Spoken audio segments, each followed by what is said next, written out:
Nos pareció que era una buena dinámica la de centrar este momento de revisión de legados, proponer un diálogo intergeneracional y centrarlo en tres productos, 3 libros, 3 obras, resultado del trabajo de estos 3 profesores que ocuparon momentos relevantes de la historia reciente del Instituto: Marta de Marchi, Enrique Puchet y Luis Beares. Así, Felipe Estevenasi va a abordar el libro La educación rural en el Uruguay, construcción y vigencia de una doctrina, que fue publicado en 1999 por la profesora de Marchi y junto con Nidia Richero. Marina Camejo se va a detener en el libro de Enrique Puchet de filosofía y educación, cuidado de sí y conocimiento de sí, publicado más recientemente en 2013. Y Cecilia Alessio va a ver, Felipe y Marina, actuales docentes del instituto, Marina en el Departamento de Historia y Filosofía de la Educación y Felipe en el Departamento de Pedagogía, Política y Sociedad, y Cecilia Alessio hasta hace muy poquito, compañera en el Departamento de Enseñanza y Aprendizaje. Va a retomar el libro de Luis Beares, Enseñanza y Producción de Conocimiento, la noción de enseñanza en las políticas universitarias uruguayas, que publicó la CSIC en el año 2011. Como introducción a esta mesa, algo que también conversamos con Eloísa fue dar un poco de marco, hacer pintar algunos aspectos de cronología que nos parece que, bueno, aportan a la construcción de esta memoria, de este diálogo con esos legados que involucra a distintas generaciones. Me interesa señalar especialmente la importancia de tomar a la trayectoria de los estudios en educación en la facultad como un objeto de estudio que amerita más reflexión sistemática de la que ha tenido. En 1976, en la entonces intervenida Facultad de Humanidades y Ciencias, se creó un Departamento de Ciencias de la Educación. La intervención creó un Departamento de Ciencias de la Educación. No me voy a detener en las características del periodo autoritario más sobresalientes que fueron señaladas a cuenta de varios asuntos en la intervención de Eloísa y también en la de Marta. 3 años después comenzaría a funcionar una licenciatura en Ciencias de la Educación, la primera formación de grado en Educación en la Universidad de la República, que hasta entonces no había incluido esta área de estudios en su oferta académica. La posibilidad de que la formación de profesores formara parte de la Facultad de Humanidades y Ciencias, previa a su creación, fue una alternativa cierta que algunos proyectos que manejaron actores académicos y políticos preveía, y además fue una idea defendida por algunos actores relevantes en el periodo posterior a la creación de la facultad en 1945. Solo por mencionar algo, el Plan Maggiolo, el emblemático Plan Maggiolo, presentado por el rector en 1967, preveía un lugar para la investigación en educación junto con la formación de docentes en una proyectada Facultad de Educación que, así como el resto de ese plan, de esa propuesta, no vio la luz, al menos como un plan de reforma estructural que pretendía hacer. Al frente del Departamento de Ciencias de la Educación, en el año 76, fue designada la profesora Emi Feijó de Ballesteros, quien a finales de 1977 elevó al decano interventor una propuesta de plan de estudios, de licenciatura y de doctorado. Casi un año después, el ministro de Educación y Cultura, en el marco de la intervención que suspendió los mecanismos autonómicos y de cogobierno de la universidad, aprobó el plan de estudios de esa licenciatura, que comenzó a funcionar al año siguiente, en el 78. En los mismos años se modificaron los planes de estudio de las demás licenciaturas de la facultad, introduciendo varias novedades, entre ellas incluyendo cursos de pedagogía a cargo de ese nuevo departamento, tanto en las carreras de humanidades como en las de ciencias. El plan de estudios, ese que aprobó la intervención, se proponía completar el sistema educativo nacional en su fundamentación. Se establecía, cito, que dentro del sistema educativo nacional no se ha encarado hasta el momento actual la capacitación de técnicos especializados en diversas áreas del campo científico-pedagógico. Una característica de este primer plan de estudios fue que preveía que los egresados de las carreras de magisterio de profesorado o docentes de cualquier nivel del sistema educativo podrían cursar solamente 2 años para obtener el título de licenciado. Según los datos de matrícula de ese primer periodo, esa situación era la más común entre los estudiantes de esa nueva licenciatura. Tanto la retórica que acompañó la fundamentación del plan como esta disposición parecen indicar que esta innovación institucional en la Universidad de la República respondía a una política educativa más o menos global en el marco del régimen. Sin embargo, esto debería ser objeto de un trabajo más cuidadoso de contrastación empírica, búsqueda de nuevas fuentes y sobre todo formulación de nuevas y mejores preguntas para interpretar ese periodo. El carácter excepcional de la dictadura, por ejemplo, humildemente no debería explicar mecánicamente todos los procesos que ocurrieron durante más de una década en el seno de instituciones complejas en las que intervinieron múltiples actores. Una pregunta que se ha intentado responder, pero que puede seguirse haciendo, es en qué medida existió un proyecto educativo en el periodo. Asimismo, inscribir estos acontecimientos en procesos de más larga duración ayudaría a entender mejor la peculiaridad de las decisiones tomadas en este periodo. Por ejemplo, debe hacerse notar que la apertura de una carrera de educación en la universidad y la inclusión de formación pedagógica en las licenciaturas de Humanidades y de Ciencias no estuvo acompañado de un rediseño institucional radical que, por ejemplo, modificara la dependencia de los institutos de formación docente. Una alternativa que habría estado sobre la mesa, pero que sin embargo no se concretó. Otro conjunto de preguntas interesantes creo que están aún por hacerse acerca de las transformaciones en la formación docente durante este mismo periodo. La existencia de este espacio, entonces, dedicado a las ciencias de la educación, habría sido bastante errático, por decir lo menos. Los documentos disponibles producidos durante la transición, incluso anteriores a 1985, denuncian dificultades de funcionamiento de diversa índole. Las causas habrían sido de distinto tipo.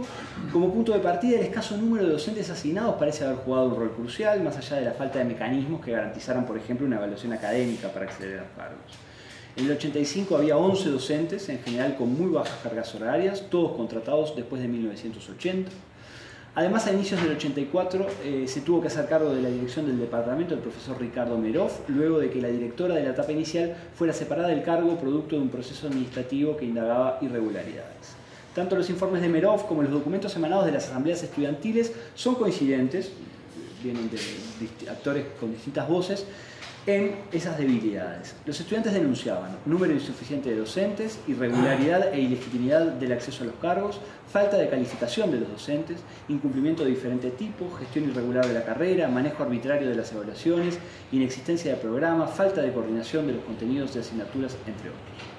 Una vez más, pese a estas constataciones, se abren aquí interrogantes que no terminan de responderse con los testimonios de quienes han protagonizado la transición necesariamente y que se levantaron contra ese legado de la dictadura. Una pregunta, ¿hubo algún tipo de actividad académica significativa a pesar de todas esas debilidades? En principio, estas últimas habrían primado, pero es verdad también que hubo algunas iniciativas. Esas iniciativas, por ejemplo, vinculadas a planeamiento educativo y a educación superior, involucraban investigadores extranjeros, en fin. Esos parecen ser algunos movimientos.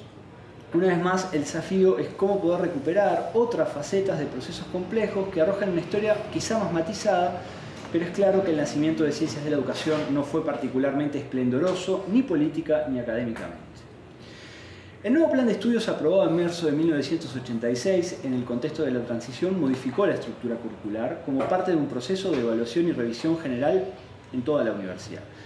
La licenciatura pasó a tener una duración de 4 años y previendo un trayecto unificado para todos los estudiantes. El punto de partida de la argumentación expuesta en el nuevo plan era que, cito, la licenciatura de Ciencias de la Educación, creada durante la intervención, exigió una profunda revisión de sus objetivos, plan de estudio y condiciones de ingreso que la adecuen al verdadero espíritu universitario. La formación en investigación fue una de las preocupaciones que acompañaron esta revisión, que procuró reinscribir en una tradición universitaria a la licenciatura. La historia más reciente, por un poco más conocida y más reciente, también merece ser objeto de una atención más detallada, de nuevas preguntas. La reflexión sobre el periodo posterior al 85 y muy especialmente a la etapa que se abre en la década del 90 con la creación de un nuevo plan de estudios, aprobado en el 91, vigente hasta hace muy poco, y la estructuración de un área con 3 departamentos, que luego dio origen al actual Instituto de Educación, ya no tiene los desafíos de entender un proceso de construcción institucional en una universidad bajo la dictadura. Pero los desafíos para lograr explicaciones robustas con la suficiente distancia crítica no son menores. Las intervenciones de Felipe, Marina y Cecilia van a aportar algunos ángulos para acercarnos a esa etapa más reciente y en cualquier caso es bueno tener en cuenta que la construcción de la memoria permanecerá abierta y que será trabajo de cada generación inventarla y reinventarla. Vamos con esto a darle la palabra.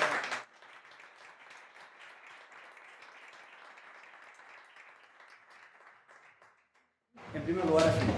Bueno, buenas tardes. Primero saludar a Marta Marqui, a Lidia Rechero, que no está hoy acá, que fueron docentes mías. Me acuerdo que con Marta compartimos la comisión asesora del área, lo que hoy es la comisión de carrera, una incipiente comisión de carrera. Yo estaba ahí como estudiante de la licenciatura. La otra cuestión es agradecer la invitación a participar en esta mesa, particularmente a Eloísa y a Lidia Vizcardi, que me animaron a cumplir esta tarea. Todavía recuerdo la irresponsabilidad mía de haber aceptado esto. Lo primero que les planteé cuando me comentaron es que les dije que yo no era el más indicado para comentar este libro, porque no tengo ningún acumulado en la educación rural. Entonces yo pensaba cómo voy a hablar yo de un libro que habla sobre la educación rural cuando no tengo ningún tipo de acumulación en ese tema. Me convencieron planteándome de que si bien es cierto que no tengo ninguna acumulación en eso, hay una relación con mi trabajo en relación a la forma escolar y sus alteraciones.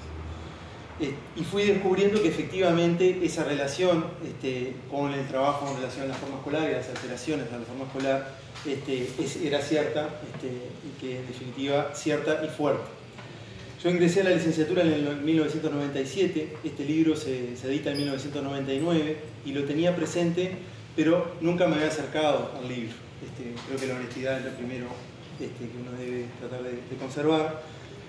No me había acercado al libro porque nunca trabajé sobre la educación rural. Entonces, la lectura de este libro la hice justamente para esta presentación. Y además me arrepiento de no haberlo recordado cuando estuve trabajando en la tesis de doctorado, porque entiendo que es un insumo privilegiado para reconstruir el proceso de experimentación pedagógica en Uruguay. O sea, acá encuentro uno de los principales aportes de este libro, ¿no? en esta tarea de lo que yo entiendo es el proceso de la educación rural como uno de los espacios en los cuales se ha desarrollado más fuertemente lo que yo llamo la experimentación pedagógica en Uruguay. El libro, como las autoras plantean al comienzo, reúne y compila dos productos. En una primera parte se plantea dar a conocer parte de la historia del pensamiento pedagógico uruguayo a partir de reconstruir el proceso de búsqueda político-pedagógica de la escuela rural, y en una segunda parte plantea la experiencia de la Red Latinoamericana de Alfabetización y sus aportes al desarrollo de la didáctica y de la formación docente. Una importante experiencia de extensión y de trabajo conjunto con docentes que se desarrolló en el área y que quienes trabajamos hoy por hoy en el instituto recordamos poco, recordamos fragmentariamente, y me parece que debiéramos también reconocer en esas primeras experiencias de extensión desde el área. La lectura que hice del libro y de lo que voy a hablar es de la primera parte, en función de mi interés y el vínculo con la alteración en la forma escolar. La escuela rural surge con una forma escolar que debe subordinarse a lo urbano. Siempre lo entendí así. Existe el multigrado rural porque primero existió y logró imponerse como forma organizacional el grado urbano. Si la escuela rural se hubiera dado otra forma, quizás sin grados, eso no lo sabemos hoy, pero en definitiva, esa subordinación de lo urbano a lo rural entiendo que empobreció nuestro repertorio pedagógico.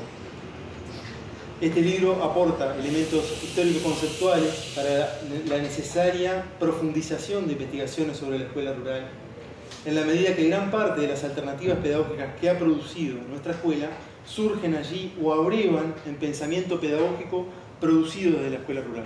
Creo que todavía necesitamos investigaciones que profundicen ese conocimiento sobre esas experiencias y sobre esas prácticas en el entendido de la resignificación del pensamiento pedagógico disponible. Necesitamos generar mayor intercambio con la escuela rural para pensar los desafíos que la escuela urbana, y cuando digo la escuela debiera decir acá lo escolar, porque también pensándolo en la educación media, está planteándose constantemente en lo urbano el desafío del multigrado. Una impresión que a mí me queda y que de alguna manera la lectura de este libro reafirma es que la artificialidad de la escuela y su desajuste a las necesidades para el mejor desarrollo de niñas y niños se comenzó a vivir primero en el medio rural. Es una cosa que de alguna manera la lectura de este libro me reafirmó. Todavía no podría decir que es una hipótesis, pero sí que en definitiva la artificialidad de la escuela se hizo patente, se hizo muy gráfica en el medio rural. Me acuerdo que un maestro rural, mientras conversábamos sobre la forma escolar, me planteaba, textuales palabras, siempre viví con incomodidad ese encerrarnos en la escuela para hablar del verde. de alguna manera, esa violencia que generaba en la escuela encerrarse muros adentro para hablar del verbo. Esa inadecuación de la propuesta escolar y del medio rural, junto con la claridad política de un conjunto de maestras y maestros rurales que se decidieron a plantearse transformaciones y a buscar los acuerdos necesarios para ellos. En el libro se plantea que el movimiento de educación rural encuentra en la década del 40, una década marcada por los consensos, según plantean las autoras, lo que facilitó el desarrollo del movimiento de educación rural. No que me ponga a discutir si en definitiva fue eso, si tuvo que ver con esa década y los consensos, mayores consensos que se produjeron, pero lo que sí se puede identificar a partir de la lectura del libro es que hay una conciencia política, yo le llamo una claridad política, en el planteo de los maestros rurales, ¿no? Desde el Congreso del 33, cuando son convocados a plantear alternativas al despoblamiento de la campaña, y responden claramente con que el problema no es de carácter pedagógico, sino político y económico, y que tiene que ver con la forma de tenencia de la tierra, y denuncian las injusticias que acarrea el latifundio y reclaman reforma agraria. Esa claridad política tiene una primera expresión en el Congreso de Maestros Rurales del 33, en 1949, cuando los maestros rurales definen el programa del 49, y para mí tiene como una especie de broche cuando en 1961, frente a la arremetida contra el movimiento, los maestros rurales responden construyendo más autonomía a través del Instituto Cooperativo de Educación Rural. Maestras y maestros rurales se asumen sujetos políticos, por lo tanto capaces de producir transformaciones, toman la conducción de la política educativa y definen sus programas.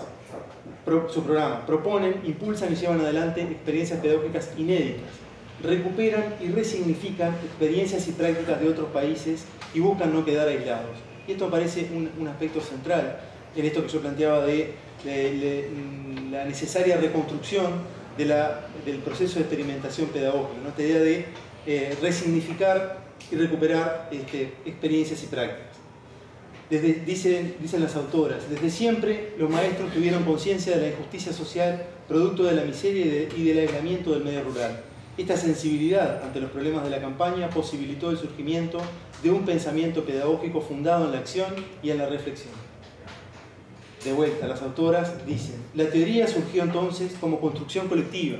Se tuvo perfecta conciencia de que la escuela constituye el único ámbito del medio rural con poder de socialización y con capacidad de brindar posibilidades de acceso a una cultura diferente y más amplia que la imperante en las condiciones campesinas.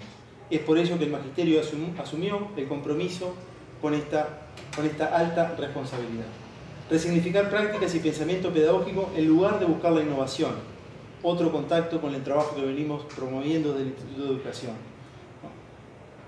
por el cual prefiero hablar de alteraciones a la forma escolar y no de innovaciones sobre la forma escolar.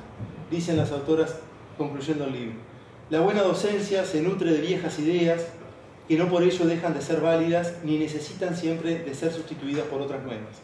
También en la formación y en la actualización de los docentes existe una relación dialéctica entre aquello que permanece y lo que se modifica. Entiendo que este libro aporta a esta construcción, resignificación que necesitamos en el campo pedagógico y para esa relación dialéctica de continuidades y rupturas en el trabajo de resignificar lo escolar y lo educativo. Muchas gracias.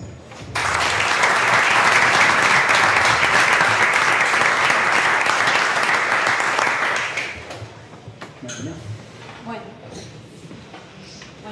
me sumo a los agradecimientos hechos por Felipe, por la invitación. Siempre es bueno pensar que los colegas creen que uno puede hacer algún tipo de lectura interesante de los textos, aportar alguna novedad respecto a los mismos, o por lo menos, digamos, algún tipo de interpretación que complemente lo ya dicho por el docente. En este caso, yo elegí de filosofía de educación, cuidado de sí, conocimiento de sí.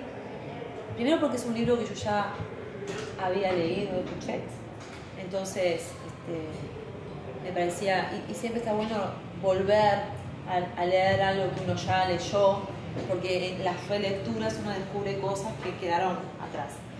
Y segundo porque forma parte de la línea de investigación más actual que lleva adelante el Departamento de Filosofía de la Educación y de la línea con la que yo ingresé, digamos, al departamento, ¿sí? Yo conocí a Puchet en el 2007, cuando entré como colaboradora honoraria, y desde allí es que comenzó a, digamos, no solo digamos, por compartir los espacios de investigación o de discusión, de diálogo, que eran los seminarios que se hacían en su momento, sino también a partir de una forma que tenía Puchet y que sigue teniendo, de establecer la relación con sus colegas, que es una relación que se puede entender más como de magisterio, ¿sí? Lo primero que vale la pena resaltar es que Puchet es un profesor de filosofía, y es un profesor de filosofía que se acerca a la educación, que se acerca a la pedagogía, pero siempre teniendo en cuenta otros aspectos que pueden dialogar con la pedagogía y con la educación, los aspectos sociales, los aspectos políticos, e incluso otras disciplinas que también, digamos, pueden ponerse en diálogo con la filosofía. Y destaco que es un profesor de filosofía que hace pedagogía o que hace educación, porque eso termina determinando la naturaleza de la lectura que él hace de los hechos que aborda. Y también, digamos, imprime un sello al tipo de relación que establece con el resto de los colegas, docentes, estudiantes, compañeros de departamento, incluso compañeros de instituto. Y en este sentido vale la pena destacar varias cosas, ¿no? Lo primero es que Puchet ejerce una forma de magisterio, decía anteriormente, por cómo entabla esa relación, que es la relación en la que él oficia como puente, como nexo entre el docente y el estudiante, pero lo que está en el medio es el texto. El texto es el que oficia como dispositivo, como instrumento o como estrategia que permite vincular al docente con el estudiante y al docente con el docente, y que permite, digamos, instaurar ciertas prácticas que son necesarias, no solo en relación con los estudiantes, sino también de los docentes, que es la discusión, la argumentación, el diálogo, la capacidad para descubrir objeciones y ser capaz de aguantar las objeciones que Puchet te hace.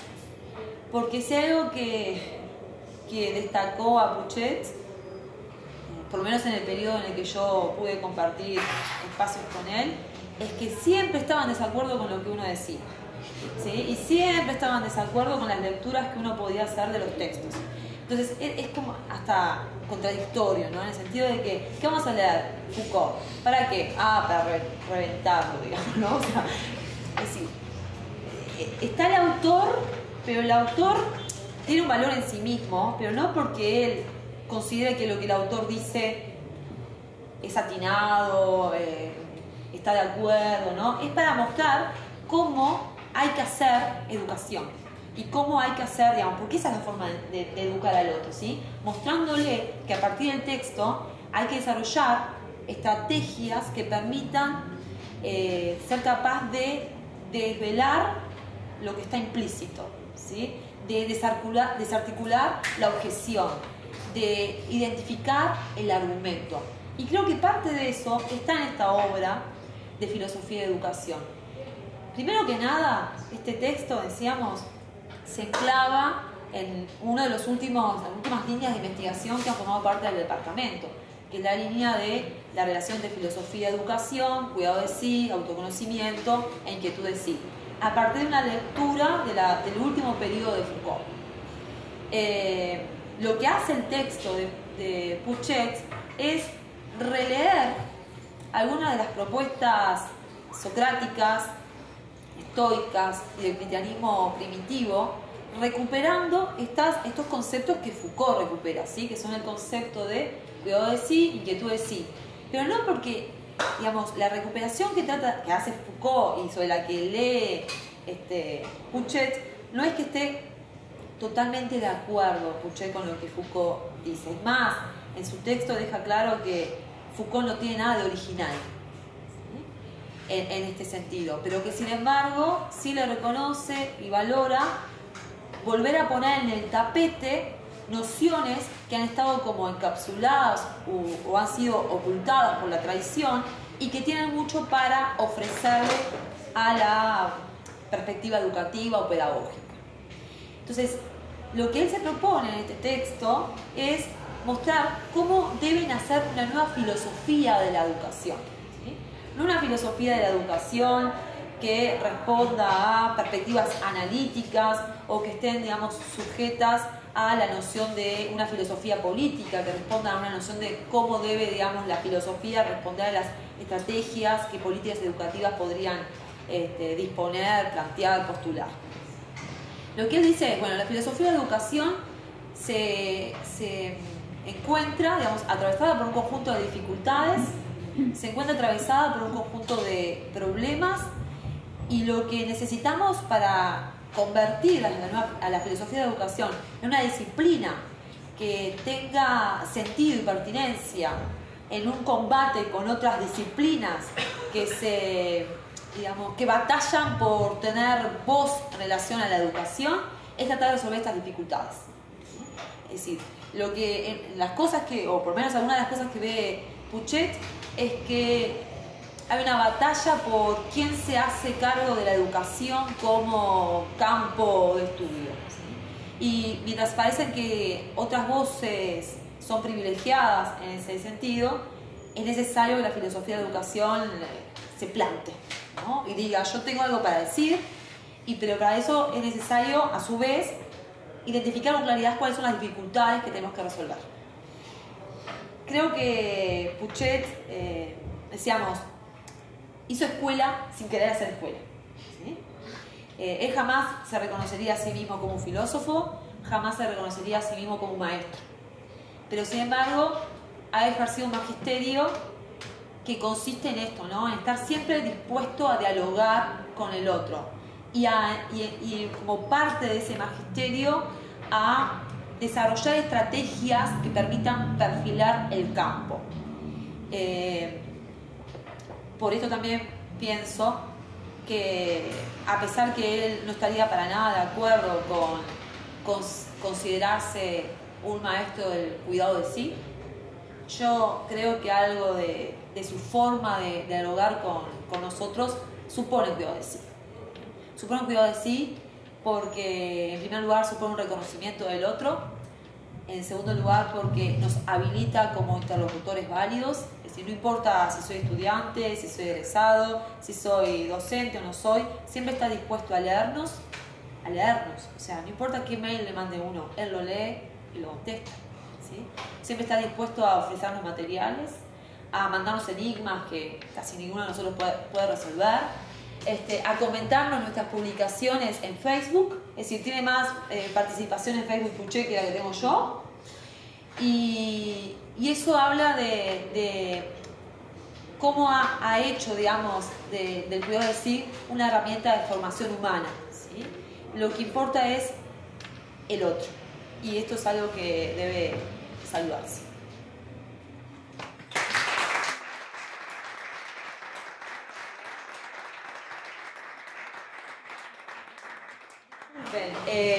Pouchet, como no siempre tiene algo para decir, mandó unos pequeños párrafos que él quería que leyéramos, ¿no? Así que nada. Desde mis orígenes en secundaria sustentaba el concepto baskervilliano del contacto del estudiante con las obras originales y del efecto formativo de estas. Regía aquello del estudiar por estudiar. Lo que luego fue depositándose ha sido un perfil de licenciado que incorpora la motivación anterior en un papel profesional caracterizado por la permanente atención al humano integral, el enfoque crítico acerca de los fines, sea cual fuere la tarea en que el pedagogo universitario se vea comprometido. Esto es, resistencia a esa especie de inopsis de los medios que caracteriza al extremo funcionalismo de estos días. Acota. Para mayor claridad, habría que tener presente que por hipnosis de los medios me refiero a esa psicología muy extendida que, tras una minuciosa exposición sobre la ciencia de los procedimientos, sea para lo que fuere, se desinteresa de los fines a que todo eso apunta, como si nos dijera: puedo probar que esas herramientas no son eficientes. En cuanto a si sirven a lo bueno o a lo malo, no es mi asunto. Antes solía llamarse funcionalismo, y yo recojo ese término.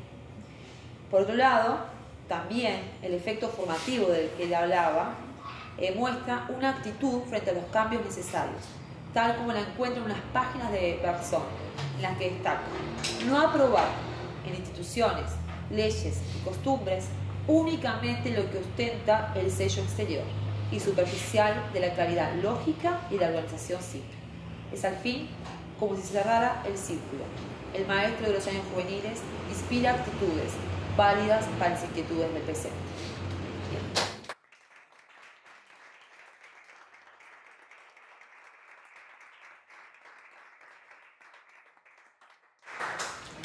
Cecilia. Bueno, muy bien. Me sumo también a los agradecimientos y a la invitación. Sobre todo agradezco la invitación para participar en esta mesa. Y agradezco que la calificaran de investigadores jóvenes, porque bueno, la juventud es un atributo que me acompaña en espíritu. Pero bueno, en fin, yo voy a hablar un poco del trabajo publicado por Beares en el año 2011, un texto suyo que se llama Enseñanza y producción de conocimiento, la noción de enseñanza en las políticas universitarias uruguayas, un libro publicado por CSIC. Como yo soy medio desordenada para hablar, prefiero apegarme a la letra y prefiero leer para estar segura de comentarles todo lo que quiero comentar. Bien, este texto puede leerse solo, pero también en diálogo con otros textos, punto de vista que adoptaré en esta presentación, dado que condensa muchos aspectos de la producción teórica del departamento, que primero se llamó Departamento de Psicología de la Educación y actualmente es el Departamento de Enseñanza y Aprendizaje, desde el año 2003 hasta 2015 e incluso más. Equipo de trabajo que, como les comentaba Lucas, yo integré formalmente desde el año 2004 hasta junio de este año, así que bueno, me siento igual de la casa. Me gustaría destacar aquí, decía, algunos aspectos importantes que están consignados en el libro y que son medulares en ese recorrido. El primer término que aparece en el título del libro es el de enseñanza. Durante todos esos años de trabajo, en el departamento se trató fuertemente un concepto de enseñanza, estableciendo una distinción con el concepto de educación. Podemos remontarnos a la época de la didáctica mínima, una primera producción teórica de ese momento del departamento, un libro que dirigió Luis Beares en el año 2004, que tiene también artículos de Luisa Bordoli, de Ana María Fernández y de Ofelia Ross, además de los textos de Luis. Bueno, en el que se cuestionó en ese trabajo por la vía de Chevalard el psicologismo contemporáneo que había colonizado la teoría de la enseñanza y que tuvo consecuencias, reduciendo el concepto de enseñanza a un conjunto de estrategias de intervención en los aprendizajes. Estos ocuparon el centro de la escena, aliados a concepciones pedagógicas, generalmente nombradas como escuela nuevismo o constructivismo, que reclamaron para el niño o para el aprendiente el lugar central en el proceso. Esto es una cita de Beares, pero de otro trabajo del año 2008. Según esta posición psicologizada, la enseñanza se ubicaría en la transparencia de la comunicación, y así las diferencias entre los distintos niveles del saber comportados en la enseñanza, y más aún las diferencias entre lo que se enseña y lo que se aprende, son interpretadas como accidentes, como dificultades o carencias de las instituciones que albergan la enseñanza o de las personas que la habitan. Por el contrario, según esta perspectiva, definimos la enseñanza como acontecimiento inscripto para un sujeto en sus relaciones dispares, barradas, entre el conocimiento y el saber. Esto es también de Beares del año 2008. Así empezó a conformarse la teoría del acontecimiento didáctico, la TACDI, otra línea de productividad discursiva propia del campo disciplinario específico de la enseñanza, que la concibe con una fuerte determinación del saber. Esto puede sostenerse en forma de aforismos, de tipo, la enseñanza es atributo de un determinado campo de saber, o bien, toda enseñanza supone un saber que la determine, entre otras modalidades. Es decir, Para que haya enseñanza, hay que partir de una cierta atribución de saber a un sujeto supuesto saber, pero también, y esto es una cita de Beares, en su fondo toda enseñanza es una respuesta a un saber que se sabe que no se sabe. Y sigo con Beares en otro texto del año 2010. Hay enseñanza, debe haberla, no es posible que no la haya porque algo no se sabe, ya que si todo se supiera no sería necesaria ni posible. La falta, el enigma, es entonces lo que permite la construcción de la teoría y a la vez lo que permite que haya enseñanza. Esto nos sitúa directamente en el ámbito de la enseñanza universitaria, enseñanza propiamente dicha, cuyo rasgo distintivo es el énfasis en la cuestión del saber y la producción de conocimiento. Así es que con una posición de filiación bas-ferreiriana, y esta raigambre puede situarse en este texto que estoy comentando, pero también en otros, como los del propio Beares del año 2007 o 2011, los de Rodríguez Jiménez del año 2010 y 2012, de Fernández Caraballo del año 2015, entre otros trabajos. Beares sostiene que es posible pensar la enseñanza universitaria sobre bases que pudieran ser medianamente específicas. Es en la enseñanza universitaria que el definidor de tipo epistémico se presenta más nítidamente al estar esta modalidad histórica e institucional a una saludable distancia de la enseñanza educativa, propia del ámbito de la educación básica y del normalismo. Beares reflexiona sobre el proyecto de creación de la Facultad de Humanidades y Ciencias de Bas Ferreira, presentado en 1929, que dio lugar a las discusiones que se mantuvieron en ámbitos académicos y también políticos, como lo prueba, por ejemplo, la discusión parlamentaria de ese momento, entre investigación básica y formación profesional. Para Bas Ferreira, la enseñanza superior propiamente dicha, incluso enfatiza la más superior de todas, es la que tiene que ver de una u otra manera con la cultura superior, con el pensamiento original, con la producción y demás manifestaciones de la alta cultura. Y esto es una cita de Bas Ferreira. En virtud de ello, esa enseñanza superior consiste en poner en contacto directo, lo más directo posible, a los que han de recibir la enseñanza con los creadores de pensamiento, con los pensadores, con los descubridores, con los hombres de ciencia, con los artistas originales, etc. Según Bas Ferreira, entonces, ese es el único principio al que debe responder la enseñanza superior. En la ley orgánica actualmente vigente, del año 58, se consagran la autonomía, el cogobierno, la libertad de cátedra y el universalismo. Pero debemos jerarquizar la dimensión de investigación y producción de conocimiento, y esto ahí volvía a Beares, a este trabajo que estoy comentando, conditio sine qua non, para que la enseñanza superior pudiera ser incluida en las dinámicas académicas. Beares sostiene, podemos sostener que hace 60 o 70 años la cuestión de la enseñanza no era problemática para las universidades, porque no se la separaba de la producción de conocimiento y por lo tanto estaba incluida como la incorporación del neófito o iniciante a los programas de producción de conocimiento propios de las universidades. En aquellos tiempos el ingreso a las universidades no era masivo, en el sentido de constituir una demanda que superara las condiciones de absorción, y la urgencia del egreso no era acuciante. En la década del 80, y toda esta historización está en este trabajo que estoy comentando, luego del periodo de intervención militar en el que la universidad disminuyó todas sus actividades, se retomaron discusiones sobre si el énfasis debía ponerse en la investigación básica o en la investigación aplicada. Beares recuerda que debe considerarse la diversidad de las disciplinas, ya que para algunas la investigación básica es posible como investigación pura y para otras como investigación teórica. En algunas la investigación aplicada se relaciona con lo tecnológico y en otras con la extensión o las actividades en el medio. En ese contexto también se instaló la discusión sobre lo que debía entenderse por enseñanza universitaria, y este aspecto pasó a ser considerado como problema en sí mismo. Los problemas de la enseñanza comenzaron a tratarse con distancia de los relacionados con la investigación.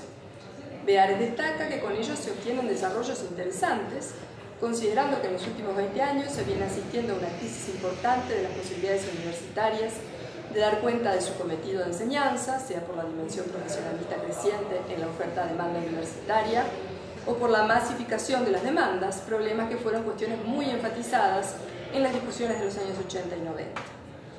Pero parece Esto ir en detrimento de esa idea de Vaz Ferreira, de que para hacer investigación hay que investigar, el neófito junto al más avanzado. El desplazamiento que constituyó a la enseñanza como preocupación central en la universidad implicó una disrupción discursiva, en la cual se enlazan y contraponen dos discursos complejos y polifacéticos, el universitario y el didáctico, en palabras de Beares, o, como fue trabajado por Rodrigo Jiménez, en las tradiciones universitaria y normalista. Esta última modalidad generó en la universidad el despliegue de un conjunto de planteos teórico-metodológicos que implícita o explícitamente ponen al estudiante en el centro. Y esta es una cita de Rodríguez Jiménez, con otra vuelta al psicología. Más allá de las tradiciones que confluyen y tensionan de maneras diversas según los periodos históricos y también según los distintos perfiles de las facultades, coincidimos en que la formación de investigadores es parte, en forma estructural, de la propia investigación, en la cual tiene su única justificación y acierto posible. Es así que las discusiones sobre las técnicas de enseñanza no tienen cabida, ya que no son necesarios más dispositivos ni artilugios que los del propio trabajo de investigación. Bien, además de cómo se realiza y en qué consiste la formación en investigadores, hay otra discusión posible sobre cuándo comienza. Ante esta pregunta, Beares plantea que no tiene respuesta fácil y que puede desmontarse en otras, del tipo: ¿se puede enseñar una ciencia sin requerir que el estudiante se ajuste al funcionamiento de esa ciencia? ¿Se puede enseñar una ciencia sin seguir sus procedimientos propios? En este marco se evidencia que las humanidades tienen su especificidad. Otra cita de Beares: como es normal en la mayoría de los estudios humanísticos, la teoría no solo aparece luego de que el silencioso hecho ha dicho lo que le es imposible decir, sino desde las preguntas iniciales que transforman los hechos en datos. En suma, podemos afirmar que son muchas las definiciones y matices que pueden establecerse sobre enseñanza, pero todos tienen en común la necesidad de los conceptos de saber y de lenguaje. Exploremos entonces este otro camino de la centralidad del lenguaje. Según Beares, la enseñanza es un acto de palabra en el que el conocimiento es puesto ahí en un supuesto de anticipación. Esto también es del trabajo de 2008.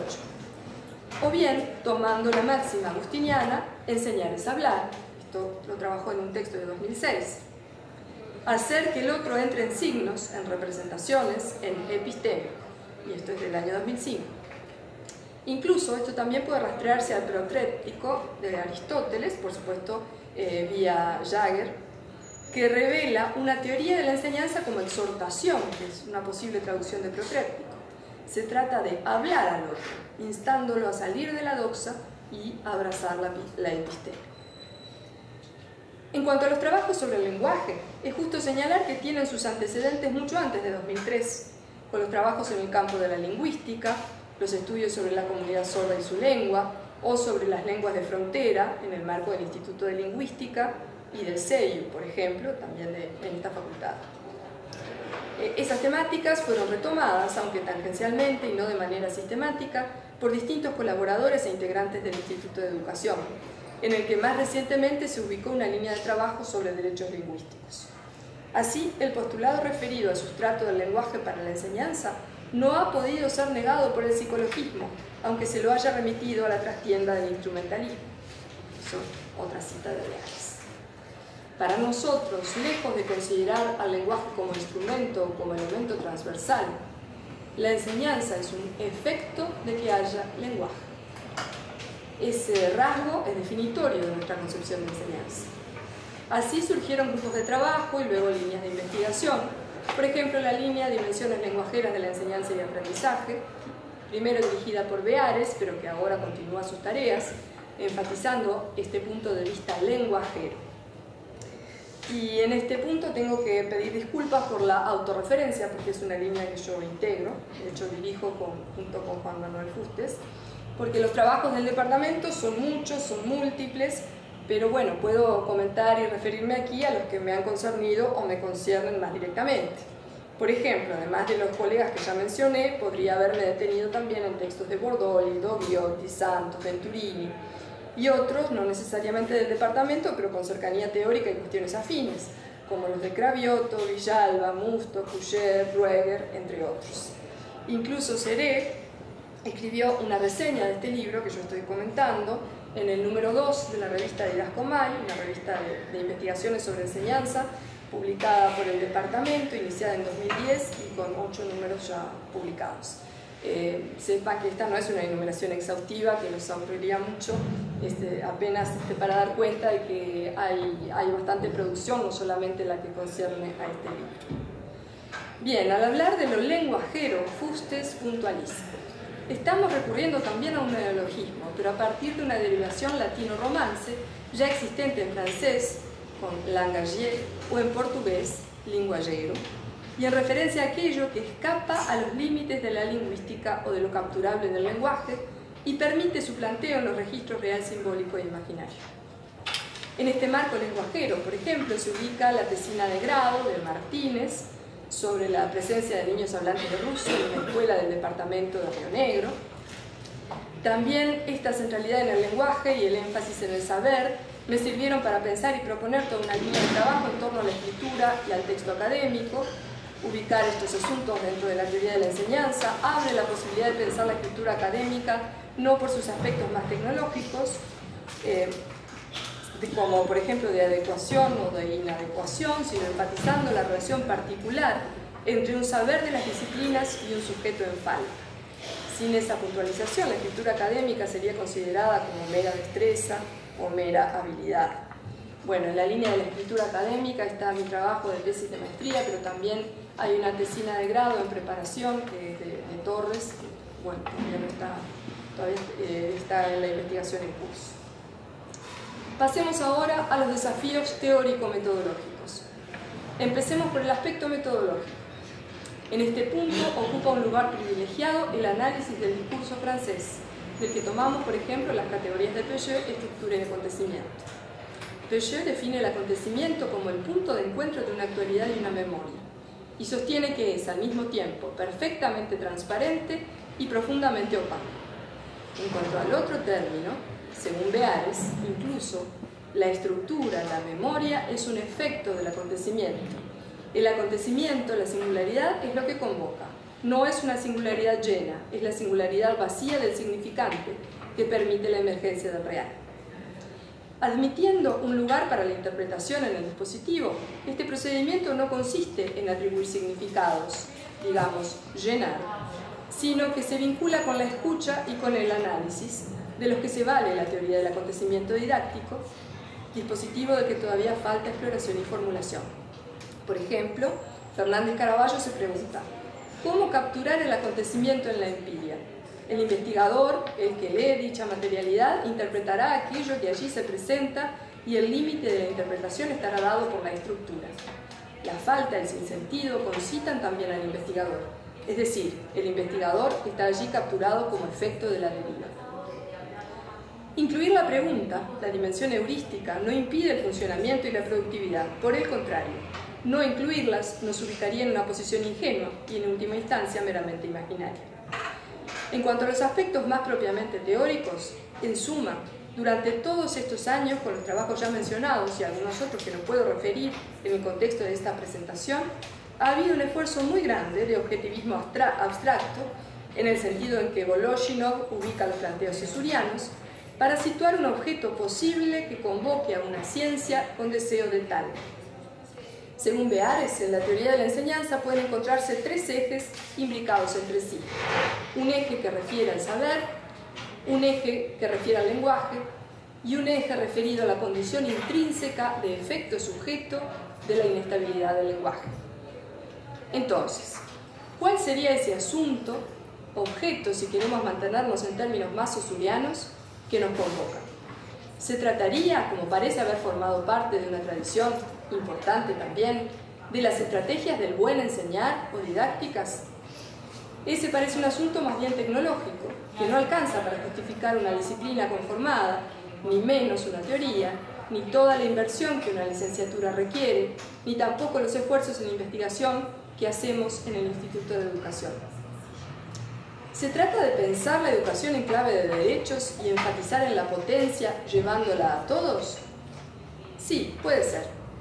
Podemos dejar de lado en este punto todas las discusiones marxistas y postmarxistas en cuanto a la reproducción, en el sentido de Macerón, a los aparatos ideológicos del Estado, de Althusser, o al disciplinamiento de Foucault, que hemos dado en los cursos de la licenciatura, por ejemplo, en el marco de la conmemoración de los 50 años del Mayo francés. Sí, claro que esto es necesario para la transmisión de la cultura. Pero ¿cuál sería entonces nuestra especificidad como disciplina? ¿Por qué no somos sociólogos o decisores de políticas públicas o maestros y profesores bien intencionados e incluso brillantes que llevan adelante la educación día a día? Todos mis respetos a todas esas funciones, pero nuestra especificidad es bien otra. Se trata de reconocer que hay algo de tematizable, discriminable y diferente en el ámbito de la enseñanza, que se puede situar epistémica e históricamente y producir conocimiento sobre él.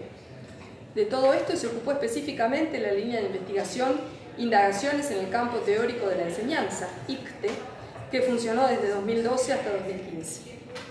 Todo esto implica un compromiso teórico y también ético, colocando cuestiones que han de presentarse en forma cuidadosa para que no se resuelvan demasiado fácilmente. Sin duda, en mi opinión, en este libro de Beares y en buena parte de la tradición del actual Departamento de Enseñanza y Aprendizaje, están las bases para poder pensar y funcionar en este universo, tan caras que no podemos perder, con la preocupación de que nos falta mucho por decir.